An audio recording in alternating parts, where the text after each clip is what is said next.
ধর্ষণ মামলা প্রত্যাহার না করায় বাদীকে অস্ত্র ও গুলি দিয়ে পুলিশে দেওয়ার অভিযোগ উঠেছে।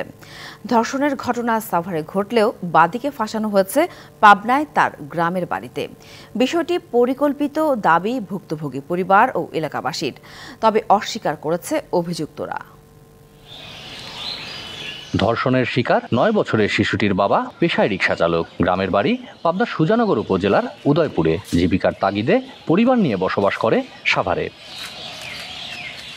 ২০২২ সালে তার বাসায় থাকতে দেন প্রতিবেশী আলমগীর হোসেনকে। চাকরি খোঁজার কথা বলে অনুরোধ জানালে বিশ্বাস করেন তাকে, কিন্তু দ্বিতীয় দিনেই শিশুকন্যা আলমগীরের লালসার শিকার হন অভিযোগ পরিবারের। এই ঘটনায় সাভার মডেল থানায় আলমগীর হোসেনের নামে মামলা দায়ের করে শিশুটির বাবা। আটক করা হয় অভিযুক্তকে। এরপরই বাদীর পরিবারকে ভয়ভীতি দেখানো শুরু। আসতে থাকে মামলা তুলে নেওয়ার চাপ। তাতে রাজি না হওয়ায় বাদীকে অস্ত্র ও গুলি দিয়ে ফাঁসানোর এই অভিযোগ। আমাদের সবাই গাড় ধাক্কা দিয়ে বক্সিং দিয়ে মারিয়ে দিয়ে বের করে দিয়ে আমার ছেলেকে ঝাঁপ আটকায় দিয়ে এই অস্ত্রটা তার হাতে তুলে দিয়েছে চেয়ারের পরে বসায়া। হাফিজ মণ্ডল, আলম শেখ, কালাম মিয়ে, তারপরে মওলা মণ্ডল, এরা সব গুনি ঝাঁপ আটকাইতে আমার ছেলেটার মায়ের ধরে খুব করছে। সঠিক তদন্ত করে এটার প্রকৃত যে বিচার আমরা সেটা আশা করি। তবে অভিযোগ অস্বীকার করেছে বিবাদী স্বজনরা।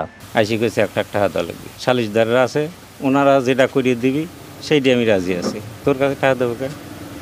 কাজে না দেওয়া লাগবে। শেষে দেখি যে হাতে এটাই অস্ত্র, ওইটি দেহে আমি অজ্ঞান করি। প্রকৃত দোষীকে শনাক্ত করে আইনগত ব্যবস্থা নেওয়ার আশ্বাস পুলিশের। আমরা এই ঘটনাটিকে গভীরভাবে তদন্ত করতেছি যে প্রকৃতপক্ষে যদি তাকে ফাঁসিয়ে দেওয়া হয়ে থাকে তাহলে তদন্ত সাপেক্ষে যারা প্রকৃত দোষী তাদের বিরুদ্ধেই আইনগত ব্যবস্থা গ্রহণ করা হবে।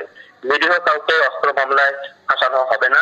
পুলিশের তদন্তে বেরিয়ে আসবে প্রকৃত ঘটনা, এমন প্রত্যাশা এলাকাবাসী ও ভুক্তভোগীর। Partha Hasan, DBC news, Pabna.